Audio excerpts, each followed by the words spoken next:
ઉત્તરાખંડની જેમ ગુજરાતમાં પણ યુનિફોર્મ સિવિલ કોડ લાગુ કરવા માટે આજે મુખ્યમંત્રી શ્રી દ્વારા એક કમિટીની રચના કરવામાં આવી છે।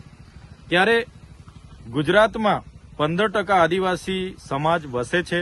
1,45,00,000 જેટલી અહીંની વસ્તી આદિવાસી સમાજની છે, છતાં આ કમિટીમાં એક પણ સભ્ય, એક પણ પ્રતિનિધિ આદિવાસીના સમાવેશ કરવામાં નથી આવ્યો, જે બતાવે છે કે આ સરકાર આદિવાસી વિરોધીની પોતાની છબી ધરાવે છે। સાથે સાથે યુનિફોર્મ સિવિલ કોડ લાગુ થવાથી જે આદિવાસીઓના આદિ અનાદિ કાળથી જે પરંપરાઓ, જે રીત રિવાજો, જે રૂઢિઓ ચાલી આવે છે, જે છીનવાઈ જશે। આજે પણ અમારા સમાજમાં કોઈ પણ દીકરા દીકરી પુખ્ત વયના ભાગી જાય છે, સમાજનો પંચ બેહીને એને માન્યતા મળે છે।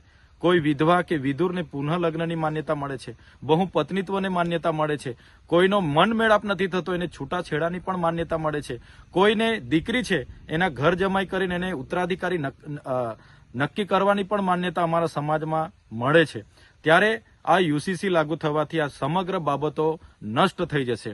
આજે અમને જે મૌલિક અધિકારો મળ્યા છે, સંવિધાનિક અધિકારો મળ્યા છે, જેમ કે આર્ટિકલ 344 હોય, પેસા એક્ટ 1996 હોય, 73 એની વાત હોય, 5મી અનુસૂચિની વાત હોય, કે જે પણ અમને અધિકારો મળ્યા છે યુસીસી લાગુ થવાથી એ પણ અમારા નષ્ટ થઈ જશે। જળ જંગલ જમીન પરના અમારા અધિકારો, ખનિજો પરના અધિકારો, વન અધિકાર અધિનિયમ 2006ના અધિકારો પણ આ યુસીસી લાગુ થવાથી અમારા નષ્ટ થઈ જવાના છે। ત્યારે અમે ગુજરાત સરકારને કહેવા માંગીએ છીએ, યુસીસીમાંથી આદિવાસી સમાજને બાદ રાખવામાં આવે એવી અમારી સ્પષ્ટ માંગણી છે। અને જો યુસીસીમાં આદિવાસી સમાજને સમાવવામાં આવશે તો આવનારા દિવસોમાં સરકાર સામે અમે ખૂબ મોટું આંદોલન લઈને ઉતરીશું અને અમારા અધિકારો, અમારો અસ્તિત્વ, અમારી સંસ્કૃતિને બચાવવા અમારે સડકથી લઈને સદન સુધી સરકાર સામે અમે લડીશું। અમે સરકારને સ્પષ્ટ કહેવા માંગીએ છીએ, અમે આદિ અનાદિ કાળથી વસનારા અમે મૂળ માલિકો છે।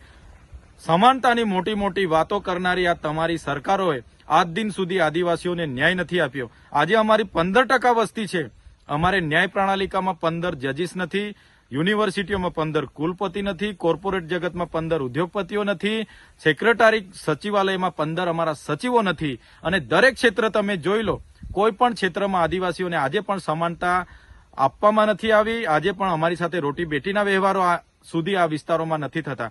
ત્યારે કયા સમાનતાની વાતો કરવામાં આવે છે? એટલે અમે યુનિફોર્મ સિવિલ કોડનો સખત વિરોધ કરીએ છીએ। આવનારા દિવસોમાં ગુજરાતનો તમામ આદિવાસી સમુદાય રોડ પર પણ ઉતરશે અને વિધાનસભાનો પણ ઘેરાવો કરશે। જો સરકાર યુસીસીમાં આદિવાસીઓનો સમાવેશ કરશે તો આવનારા દિવસોમાં સમગ્ર ગુજરાતનો આદિવાસી સમાજ રોડ પર હશે, એ અમે જણાવી દઈએ છીએ।